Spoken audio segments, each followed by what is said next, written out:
Welcome back to the AAA Ball and Play podcast, where we talk contracts, chaos, and everything in between, without ever pretending sports is just a game. I'm Lee, your resident sports attorney, tax brain, and professional overthinker of roster moves.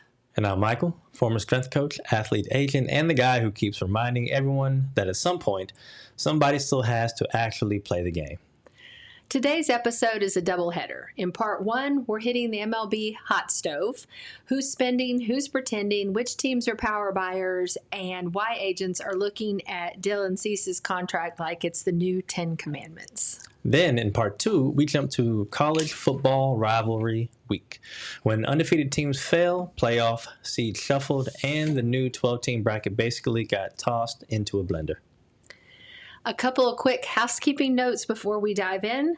The newest Chalk Talk Book Club episode, breaking down Deion Sanders' Elevate and Dominate 21 Ways to Win on and off the Field, will be out on Wednesday. If you're an athlete, parent, or coach, or really anybody, and you're not tapped into that yet, fix it, please. You can get the book through the link below or on our website. The Ball and Play shop is running a 10% sale. 10% off and free shipping between now and December 6th. Grab your gear, support the show, and show up to bowl games and hot stove season in something that actually fits your brand.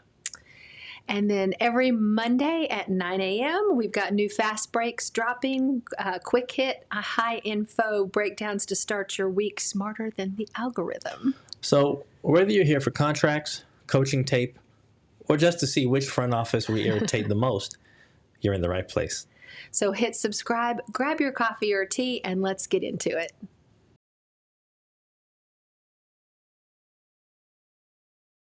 Let's start with the headline that kicked the door open. Dylan Cease to the Blue Jays for 7 years and $210 million. That deal didn't just move the needle. It grabbed the needle, shook it, and said, hey, everybody, this is the new pitching price floor. Because now every starting pitcher agent in the country is walking into a team meeting like, if Cease is $210 million, what do you think my guy is worth? Toronto basically built a rotation adults would be proud of. Gosman, Bieber, Yesevich, and now Cease? That's a don't call us until July staff. And it shifted the entire market. Valdez, Gallen, Michael King, all their agents now get to ask for more zeros with a straight face. And Valdez especially, he declined the Astros qualifying offer and is one of the top starting pitchers on the market after Dylan Cease signed. And rumor has it, Valdez is being actively courted by several teams. The New York Mets are reportedly strong favorites with a potential contract expected to be around 6 years and $200 million. The Orioles and the Yankees are also among the teams linked to the left-hander. Let's talk power buyers. The teams shopping like they've got Jeff Bezos money. Dodgers, Yankees, Rangers, Phillies, the Red Sox, and the Blue Jays. Basically the same group any ball player hopes calls first. The Dodgers are lurking like that one student in class who won't raise their hand but somehow tops every exam. And the Yankees, they need outfield help like Florida needs sunscreen. Bellinger, Schwarber, Tucker, they're staring at all of it. And let's pause for a moment talking about the teams and talk about Bellinger for a minute. Outfielder, first base, he's exercised his contract opt-out and is a top free agent bat. Rumor has it that the New York Yankees are considered strong favorites to re-sign him. Other teams linked include the Blue Jays, the Giants, the Mets, and even a potential reunion with the Los Angeles Dodgers. His projected contract is cited often in the range of 6 years and $150 to $182 million. I like that projected contract range for him. Pivoting back to the teams. Boston's sneaky here. They just picked up Sonny Gray from the Cardinals. That means they're pivoting to offense.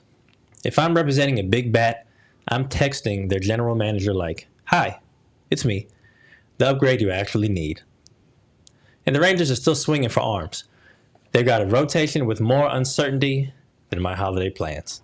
Now, the smart buyers. The smart buyers, these are my favorites because they're like the honor students of the roster building. They don't overspend, but they do get things right. Mariners, Cubs, Braves, Giants, the Guardians. Seattle signing Josh Naylor was a chef's kiss move. 5 years, $92.5 million. Clean, smart, sets the first base market. And the Cubs are interesting too. They've got holes, but they're shoppers. They want a right-handed bat and maybe a reunion with Schwarber, which feels like when you break up, try to date new people, and eventually realize comfort was a selling point. That felt pointed. I assure you, if I was being pointed, you'd feel it. Anyway, Braves. They quietly rebuilt the bullpen overnight. Iglesias, Payamps, and Dubon as the Swiss Army knife. They're one corner outfielder away from feeling complete. And the Giants, listen, they're always the bridesmaid, never the bride in free agency. But Murakami or Bregman signing would change the entire vibe here. There are two of the biggest bats remaining on the market. Munetaka Murakami is one of the premier left-handed power bats in the world, holding the single-season home run record for a Japanese-born player, 56 in the year of 2022, and he was formerly posted for MLB teams by his Japanese club, the Yakult Swallows, and has until December 22nd to sign. Now, the rumors swirling around Murakami revolve around the LA Dodgers and their star pitcher, I'm so bad with names, Yamamoto, dining with him. And as we've already said, the Giants and the Mets have also been linked to him, with the Mets president of baseball operations reportedly scouting him in Japan, no less. And let's not forget about Bregman. He officially opted out of the final 2 years, that's $80 million, folks, of the contract that he signed with the Red Sox last offseason. I see the Boston Red Sox considering re-signing him as their primary goal after trading for Sonny Gray, allowing them to focus on their lineup. However, the Detroit Tigers are serious contenders, having reportedly offered him a massive 6-year, $171.5 million deal last winter. Bregman's previous manager, A.J. Hinch, is the Tigers' current manager. And I see Bregman's contract landing around 5 to 6 years and $140 to $160 million, making him one of the most expensive bats left on the market. But he's worth it. He's an experienced all-star third baseman and a World Series champion who is seeking a long-term deal after a strong platform season, even with a mid-season quad injury. Opportunists and rebuilders. This is where things get fun for agents. The pillow deal zone. These teams want value, playing time, bounce-back seasons. The White Sox, the Reds, the Tigers, the Royals, the Marlins, the Nationals, all the places a smart agent sends a client who needs 500 at-bats or 180 innings and a fresh start. The Tigers are actually moving with purpose. Torres accepting the QO, that's qualifying offer, was huge for them, and now they just need one big bat to feel dangerous. I like Detroit for a rebound hitter, not because it's glamorous, it's not, but because the opportunity is sky high. Sometimes a client doesn't need palm trees, although I sure love them. They need plate appearances.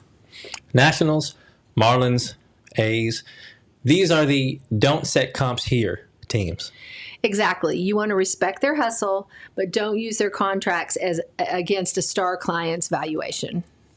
Let's talk the trade-heavy teams, Orioles, Astros, Diamondbacks, and the Rays.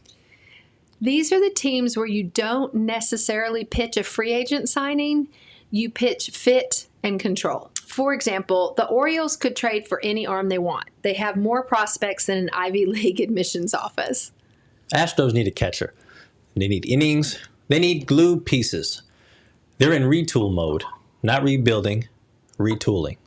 And the Rays are basically a laboratory. They trade before you even think of trading. If you blink, they've swapped 3 minor leaguers for a reliever who suddenly becomes elite. Okay, let's put the agent hat on. If you're representing a star, what's your path? You run the classic red to orange to yellow pipeline. Red teams are the ones that can cut the check.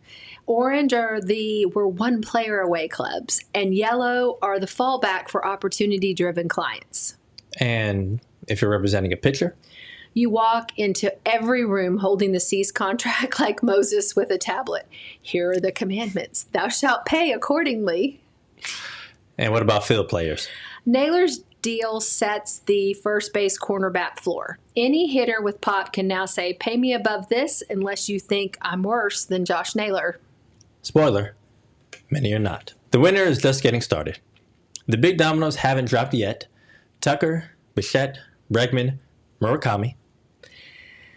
The minute one of them signs, the whole market is going to move like a row of fireworks lighting up. That's what makes this season fun.